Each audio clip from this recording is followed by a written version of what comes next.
नमस्कार, India news Rajasthan पर आपका स्वागत है। मैं हूं आपके साथ हेमंत कुमार। पूरे देश में इस बार भारत के खिलाड़ियों के ओलंपिक में प्रदर्शन को लेकर के उत्साह, और खासतौर पर गोल्ड जीतने को लेकर के देश भर में उत्साह मनाया जा रहा है। खिलाड़ी कल दिल्ली में लौटेंगे, जहां पर उनका सम्मान समारोह भी आयोजित किया जा रहा है। इसे लेकर के तमाम तरह की प्रतिक्रियाएं हैं और इसी पर ज्यादा बातचीत करने के लिए हमारे साथ सीधी जुड़ रही हैं कृष्णा पूनिया, और खेल से राजनीति में आई हैं कृष्णा पूनिया। उनसे हम सीधे मुखातिब होंगे, उनसे बातचीत करेंगे। कृष्णा जी, स्वागत है आपका इंडिया न्यूज राजस्थान पर।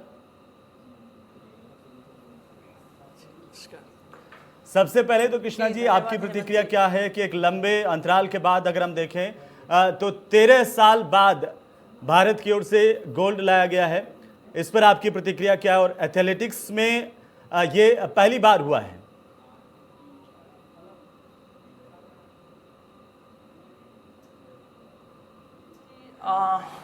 एथलेटिक्स जगत में ये पहली बार हुआ है, ये बिल्कुल सही कहा आपने। और अभिनव बिंद्रा जी के बाद में ये हमारा गोल्ड मेडल इंडिविजुअली जैसे रहा है। सबसे पहले मैं नीरज को, उसके परिवार को और पूरे देशवासियों को बधाई देती हूँ। और निश्चित तौर पर बहुत ही खुशी का मौका है, देश के सामने ये सेलिब्रेशन करने का मौका है। नीरज ने ऐसा काम किया है कि आने वाले समय में करोड़ों युवाओं की वो प्रेरणा रहेंगे और उनसे प्रेरणा लेकर बहुत सारे खिलाड़ी आगे बढ़ेंगे। निश्चित तौर पर एक माइलस्टोन के रूप में काम किया है, तो मैं नीरज को बहुत बहुत बधाई और धन्यवाद देती हूँ। कृष्णा जी, बाकी के जो खिलाड़ी हैं उन्होंने भी इस बार के ओलंपिक में बेहतरीन प्रदर्शन किया है, और इस प्रदर्शन को लेकर के पूरे देश में खुशी है, उत्साह का माहौल है। आपको कैसा फील हो रहा है, क्योंकि आप खेलों से जुड़ी हुई हैं, भारत के लिए आपने पदक जीता?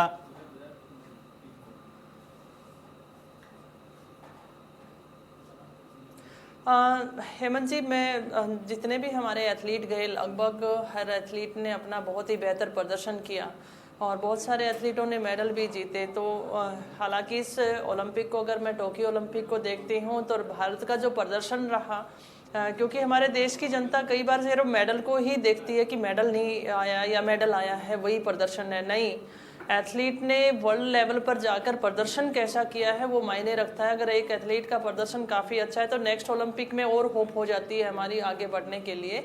तो निश्चित तौर पर जिस तरीके से महिला हॉकी का प्रदर्शन रहा और मैन हॉकी का जिस तरीके से मेडल रहा, रेसलिंग की बात करूं, लवलीना की बात करूं या मीराबाई चानू की बात करूं, तो निश्चित तौर पे बहुत बड़े हमें उत्साह मिला है, बहुत बड़ी अचीवमेंट हमें मिली है। तो हर एक खिलाड़ी बधाई के पात्र है। इतना ही कहना चाहूँगी, जिन खिलाड़ियों के मेडल नहीं आए तो उन्हें निराश होने की ज़रूरत नहीं है। देश को आपके ऊपर मान है, आपने देश का मान रखा है, तो आप भविष्य के लिए शुभकामनाएं देती हूँ कि अपने देश का मान और बढ़ाएं और मेडल जीत कर लेकर आएं। आपने भी देश का प्रतिनिधित्व किया है खेलों में और शानदार प्रदर्शन किया है। कृष्णा जी, अलग बात है कि आप खेल को छोड़ करके राजनीति में आ गई, उस पर मैं अभी नहीं जाना चाह रहा, लेकिन क्या आप मानती हैं कि ओलंपिक की ये जो शुरुआत हुई है इस बार मेडल्स की, और 7 मेडल भारत के खाते में इस बार हैं, क्या एक नई शुरुआत के तौर पर आप इसे देख रही हैं ओलंपिक के क्षेत्र में, और आगे आने वाले दिनों में खिलाड़ियों के लिए कितनी बड़ी प्रेरणा आप इसे मान रही हैं?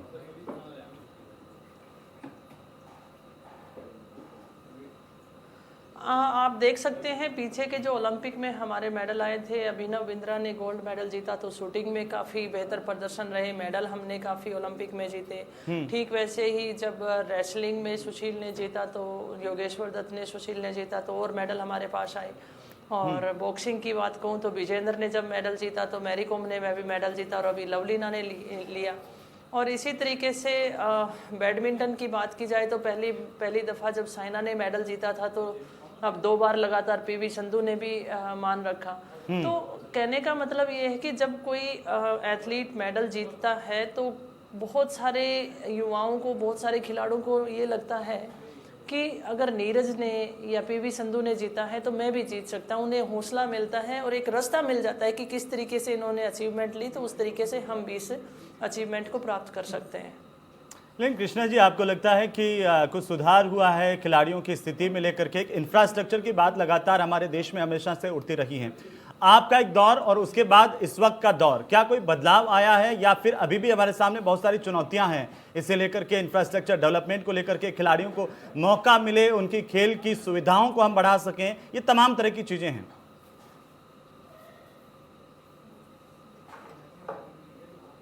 आ, थोड़ा बदलाव तो आया है, ये नहीं कह सकती कि बदलाव नहीं आया, जिसमें से विशेष तौर पे मैं JSW और जैसे उड़ीसा के मुख्यमंत्री नवीन पटनायक जी और टाटा को भी मैं धन्यवाद देना चाहूँगी। JSW का बेलारी में जो इंस्टीट्यूट है और जिसमें रह के नीरज ने भी ट्रेनिंग की है, तो बदलाव तो आया है। पर मैं ये कहना चाहूँगी कि अगर हम संख्या देखते हैं एथलीटों की, तो उसके लिए हमें और भी बड़ा करने की ज़रूरत है। आप जो एज होती है एथलीट की शुरुआत करने की, कम से कम 12 साल के एज में उनसे स्पोर्ट्स शुरू कर देना चाहिए अगर वो कैरियर के रूप में लेना चाह रहा है। तो सीधे सीधे तौर पर ज़रूरी है कि खेल जो है वो स्कूलों में कंपलसरी होना चाहिए, कंपलसरी सब्जेक्ट के रूप में हो जाना चाहिए। अगर वो कंपलसरी सब्जेक्ट के रूप में आएगा तो इंफ्रास्ट्रक्चर पे भी काम करना पड़ेगा, कोचेज़ के लिए भी हमें काम करना पड़ेगा, स्पोर्ट्स मेडिसिन पे और हर उस चीज़ के ऊपर हमें काम करना पड़ेगा। तो निश्चित तौर पर बदलाव लेकर आना हमें ज़रूरत है। लेकिन कृष्णा जी, एक बात अगर मैं हरियाणा और राजस्थान के तुलना में कहूँ कि आखिरकार हरियाणा की धरती से जितने भी खिलाड़ी निकले हैं और उनका जो प्रदर्शन है, उसके मुकाबले में आप राजस्थान को कहाँ देख रही हैं?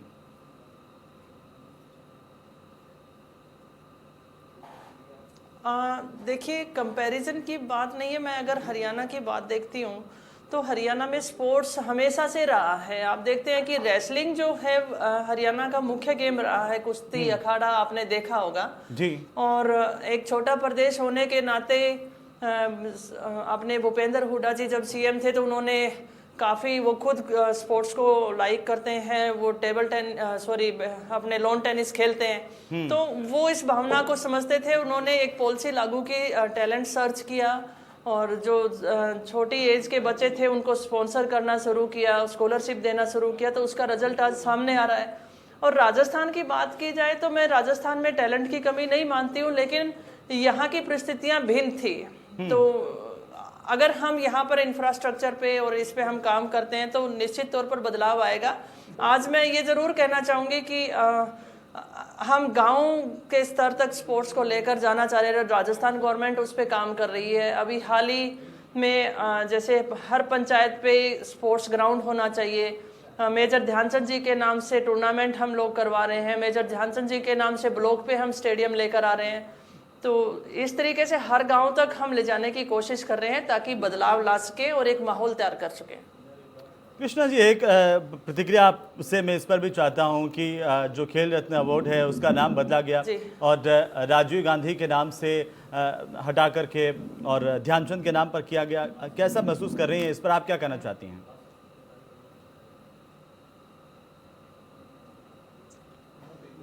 नंबर एक तो मैं कहना चाहूँगी कि मेजर ध्यानचंद जी का सम्मान करती हूँ, उन्हें भारत रत्न से सम्मानित किया जाना चाहिए।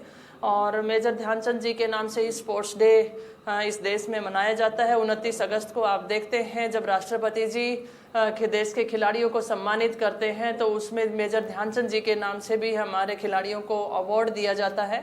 और भारत की राजधानी के दिल में मेजर ध्यानचंद जी के नाम से स्टेडियम भी है। और मुझे कहते हुए कोई वो नहीं है कि मैं ये कहना चाहूँगी उनके नाम से कितने बड़े अवार्ड आप दे सकते हैं और भी कुछ कर सकते हैं, आप करिए। लेकिन ये समय जो था, हमें ज़रूरत थी कि हमारी खिलाड़ियों की जो परफॉर्मेंस थी उसके ऊपर बात करने की, हमें क्या कमियां हैं जिनको हम दूर कर सकते हैं, हमें सेलिब्रेशन करने की।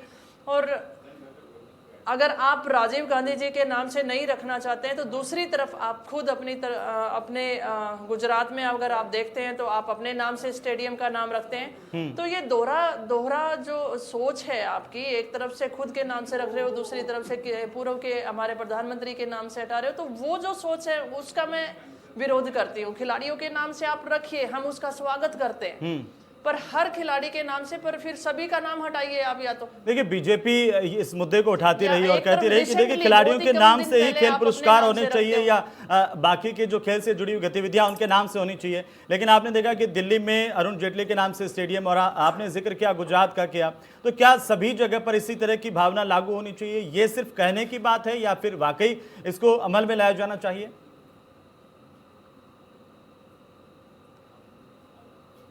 नहीं, अगर वास्तव में ये इस तरीके से काम करना चाहते थे कि खिलाड़ियों को सम्मान देना चाहते हैं, तो चाहे वो दिल्ली हो, चाहे वो फिर गुजरात हो, और चाहे फिर अवार्ड की बात हो, या तो फिर एक जैसी पॉलिसी होनी चाहिए।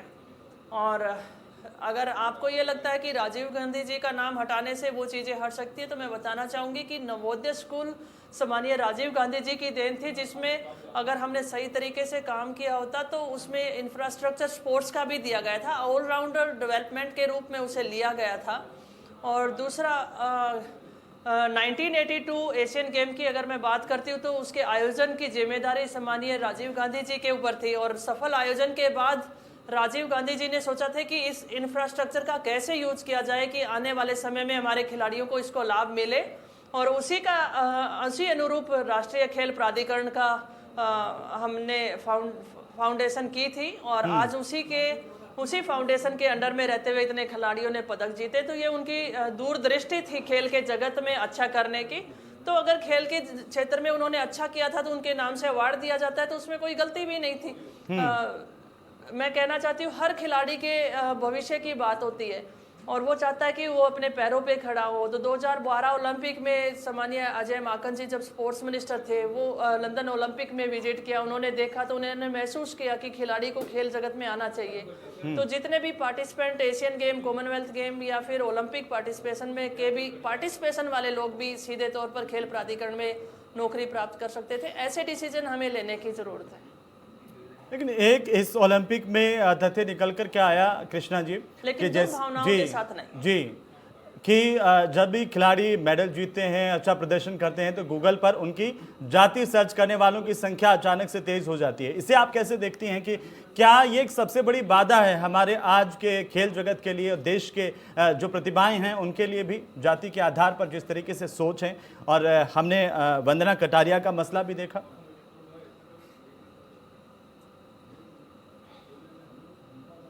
मुझे अफसोस है इस बात का कि वंदना कटारिया के परिवार को इस पीड़ा से गुजरना पड़ा, और ऐसे तुच्छ सोच के लोग जैसे हमारे समाज में इस तरीके की घटनाओं को जन्म देते हैं। पर मैं खिलाड़ी होने के नाते यही कहना चाहती हूँ कि स्पोर्ट्स एक ऐसा फील्ड है जिसमें जातिवाद नहीं है, धर्मवाद नहीं है, और इसी चीज़ को रोकने के लिए हम प्रयासरत हैं कि ये चीज़ें नहीं होनी चाहिए। और चाहे वो कोई भी सर्च करता हो, अगर अपने समाज के बारे में सोचता है तो वो एक अलग चीज़ है, लेकिन उन चीजों को लेकर आप खिलाड़ियों के ऊपर टोका टिप्पणी करते हो तो वो गलत है, वो सरेआम गलत है। वंदना कटारिया जी का भी महिला हॉकी की उपलब्धि के अंदर उतना ही रोल है जितना दूसरी खिलाड़ियों का है, क्योंकि एक टीम गेम है, और टीम में अगर एक भी खिलाड़ी कमजोर पड़ जाता है तो कहीं ना कहीं नुकसान पूरी टीम को पड़ता है। लेकिन वंदना जी ने इतना अच्छे प्रदर्शन वहां पर दिया, तो ऐसे टोका टिप्पणी जातिगत उनके ऊपर जो टिप्पणियां की गई हैं, मैं उसकी निंदा करती हूँ। बिल्कुल, वो दुर्भाग्यपूर्ण है और सबको आगे बढ़कर के निंदा करनी चाहिए। अगर हमें खेल की भावना के साथ आगे बढ़ाना है और हम उन बुलंदियों को देख रहे हैं कृष्णा जी। लेकिन एक अहम सवाल, चूंकि जब आप खेल को छोड़ करके राजनीति में आई पहली बार, तब एक युवाओं को लगा कि जब आपकी सरकार बनेगी और उसमें खेलों को लेकर के, खिलाड़ियों को लेकर के बहुत से काम होंगे। क्या आप संतुष्ट हैं कांग्रेस की सरकार के समय में खिलाड़ियों को लेकर के, खेलों को लेकर के जो काम हुए हैं?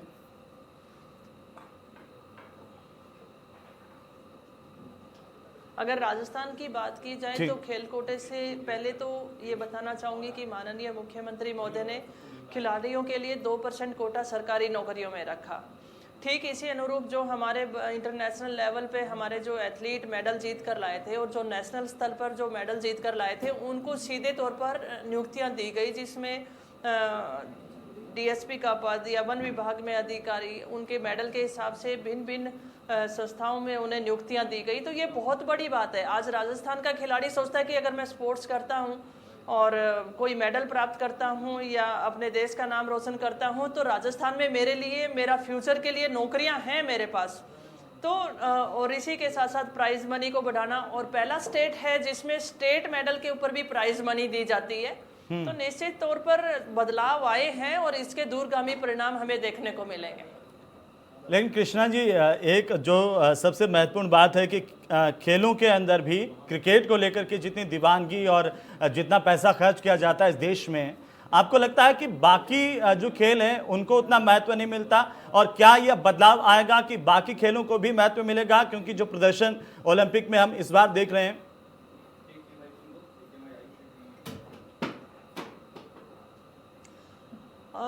क्रिकेट को महत्व मिलता है, उसकी मुझे शिकायत नहीं है। दूसरे गेमों को अगर नहीं मिलता है तो वो मुझे शिकायत है। और ये अच्छी चीज़ ये है कि क्रिकेट ने जिस तरीके से कॉरपोरेट जगत को अपने गेम के साथ जोड़ा, तो ये गेम हर व्यक्ति की, हर बच्चे की जुबान पे चढ़ा। तो आज ज़रूरत है, आज मैं कॉरपोरेट जगत से भी अपील करना चाहूँगी, कितने अभाव के बावजूद आज हमारे खिलाड़ियों ने ओलंपिक में जिस तरीके से देश का मान रखा है, तो आप दूसरे गेम को भी आप स्पॉन्सर करिए, दूसरे गेम को भी आप ऊपर उठाने का बीड़ा लीजिए, तो निश्चित तौर पर बदलाव आएंगे। तो मैं ये अपील जरूर करना चाहूँगी कि निश्चित तौर पर हमें दूसरे गेम की तरफ ध्यान देने की ज़रूरत है। स्पॉन्सर्स हमारे पास आए, कॉरपोरेट जगत हमें स्पॉन्सर करे, जिसमें मैंने JSW का जिक्र किया था जो जिंदल ग्रुप से जुड़ा हुआ है।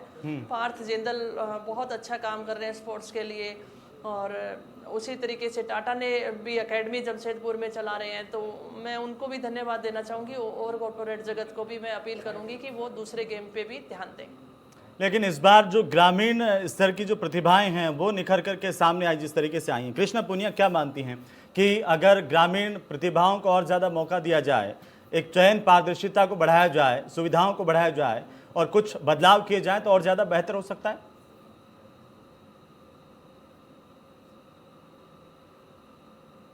ज़्यादातर मेडल जितने भी हैं पीछे के ओलंपिक में भी आप देखेंगे तो ग्रामीण प्रतिभाओं के द्वारा परसेंटेज अगर देखी जाए तो वहाँ गाँव से ज़्यादा निकली है। और अगर सारी चीज़ों की अगर बात की जाए तो फैसिलिटीज शहरों में ज़्यादा होती है, तो वहाँ के बच्चा या वहाँ के उसके पेरेंट्स सोचते हैं कि मैं अपने बच्चे को एजुकेशन में इस तरीके से लेकर आऊँ। कोई इंडिया में लोग स्पोर्ट्स के बारे में समझते नहीं हैं, जानते नहीं हैं, और वो ज़्यादातर दूसरी डॉक्टर है, इंजीनियर है, तो इस टाइप की लाइन में ज़्यादा जाना चाहते थे। और जिस तरीके से हमारे ग्रामीण पृष्ठभूमि के बच्चों ने ये जो पदक जीते हैं, एक उदाहरण पेश किया है, तो उसके बाद बदलाव आएगा। और ये सत्य है कि ग्रामीण पृष्ठभूमि में हुनर की कमी नहीं है, हमें वहाँ इंफ्रास्ट्रक्चर पे भी काम करना चाहिए, उसे तराशने की ज़रूरत है, उन्हें हुनर को सिलेक्ट करके हमें एक लक्ष्य निर्धारित करके काम करने की ज़रूरत है। कृष्णा पूनिया को एक खिलाड़ी के तौर पर क्या इस बात का कभी दर्द होता है, क्या कभी ये सोचते हैं कि जितने स्टेडियम हमने क्रिकेट के विकसित किए हैं उतने बाकी के खेलों को लेकर के संवेदनशीलता हम नहीं दिखा पाए हैं, या उतनी सुविधाएं हम अभी तक डेवलप नहीं कर पाए हैं? जैसे हॉकी के टर्फ की हम बात करें या फिर इंडोर स्टेडियम्स की बात करें, बाकी के खेलों की हम बात करें।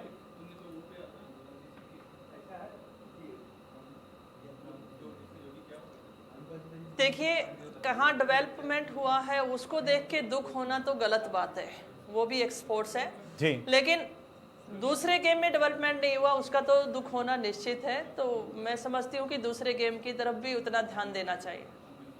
जैसे अब आप ही के खेल की बात कर लें, या फिर भाला फेंक की बात कर लें, डिस्कस थ्रो की बात कर लें, या कुछ और जो एथलेटिक्स से जुड़े हुए खेल हैं, उनका क्या अभी तक प्रचार प्रसार ग्रामीण इलाके तक उस तरीके से नहीं हुआ है जैसा होना चाहिए था, और वहाँ पर अभी बहुत ज़्यादा संभावनाएं हैं?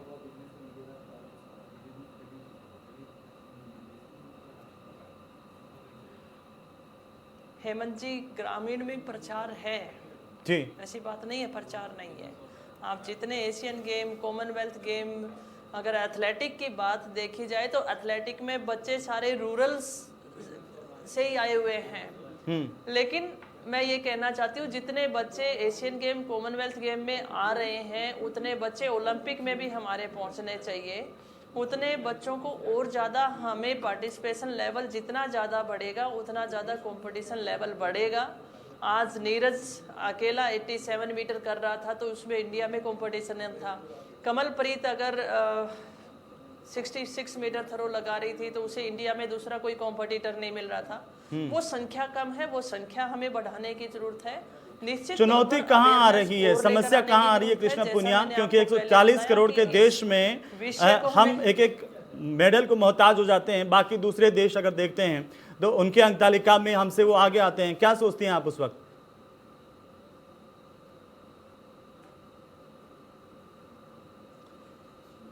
मैं ये सोचती हूँ जो जो लोग सवाल करते हैं कि इंडिया के मेडल इतने कम क्यों आए, तो उन लोगों से ही मेरा सीधा सवाल है, क्या आप अपने बच्चे को खिलाड़ी बनाना चाहते हैं? हम्म। अगर आप अपने बच्चे को खिलाड़ी बनाना चाहते हैं, खेल के मैदान में भेजते हैं, तो निश्चित तौर पर मेडल भी ज़्यादा आएंगे और बच्चों की पार्टिसिपेशन बढ़ेगा तो सरकारों को भी उस पर काम करना पड़ेगा। डिमांड जैसे रहेगी तो उस पर काम करना पड़ेगा। जी, इसमें कोई शक नहीं है कि आज आप आज भी लाखों खिलाड़ियों की प्रेरणा स्रोत हैं। मैं ये जानना चाहता हूँ थोड़ा सा व्यक्तिगत तौर पर कि आपने कब शुरुआत की थी खेल में जाने की, कब सोचा था कि मुझे वहाँ तक पहुँचना है, मेडल जीतना है, और कैसे आपने तैयारी की थी?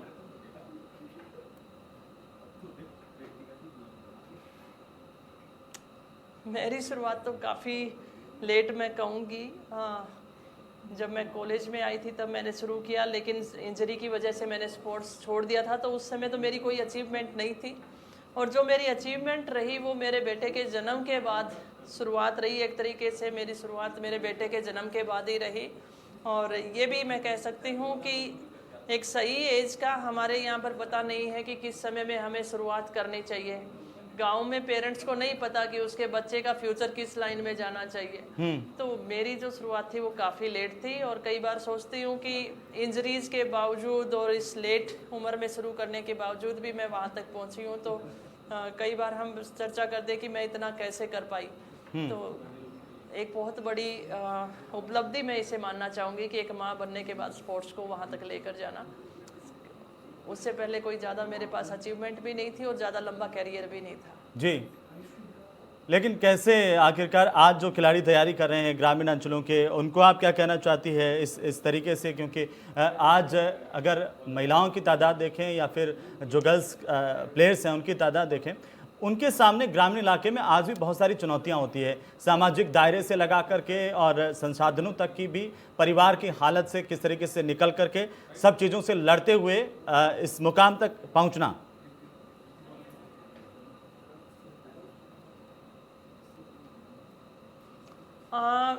बिल्कुल सही कहा आपने। ग्रामीण पृष्ठभूमि में सुविधाओं का अभाव भी रहता है, और उसके बावजूद हमारे खिलाड़ियों ने जो प्रदर्शन दिया है वो तारीफ के काबिल है।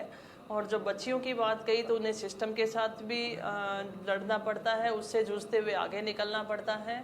पर मैं सभी देशवासियों से यही कहना चाहूँगी कि आज के ओलंपिक में महिलाओं का रिजल्ट आप देखिए, और रियो ओलंपिक का भी आप रिजल्ट देखिए जिसमें महिलाओं ने इस देश का मान रखा है। तो आप अपनी बच्चियों को बंदिशों में ना बांधें, उन्हें आज़ादी दें, खुले पंख दें, ताकि वो इस देश का नाम रोशन कर सकें। कृष्णा पुनिया जी, आखिर के अंदर क्या कोई संदेश केंद्र सरकार को देना चाहती हैं जिससे कि देश में खेल प्रतिभाओं को और ज़्यादा बेहतरी के साथ हम संवार सकें?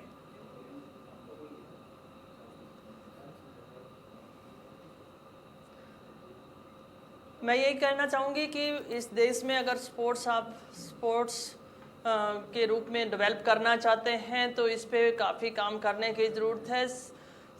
सिर्फ इतना अगर आप कर सकते हैं कि हर स्कूल में हमारा बच्चा स्पोर्ट्स करे तो बिल्कुल डेवलपमेंट हो जाएगा और मेडल भी जीते जाएंगे। एक और छोटा सा सवाल है कि खेल से राजनीति में आकर के ज़्यादा खुश हैं आप या फिर खेल में ज़्यादा खुश थी? कमाल है जी। कृष्णा जी, हाँ जी, आखिरी सवाल है कि खेल से राजनीति में आकर ज़्यादा खुश हैं आप? क्या हेमंत जी मैं पूछ रहा हूं कि खेलों से राजनीति में आकर के ज्यादा खुश हैं आप? ठीक नहीं रहा आपका जी।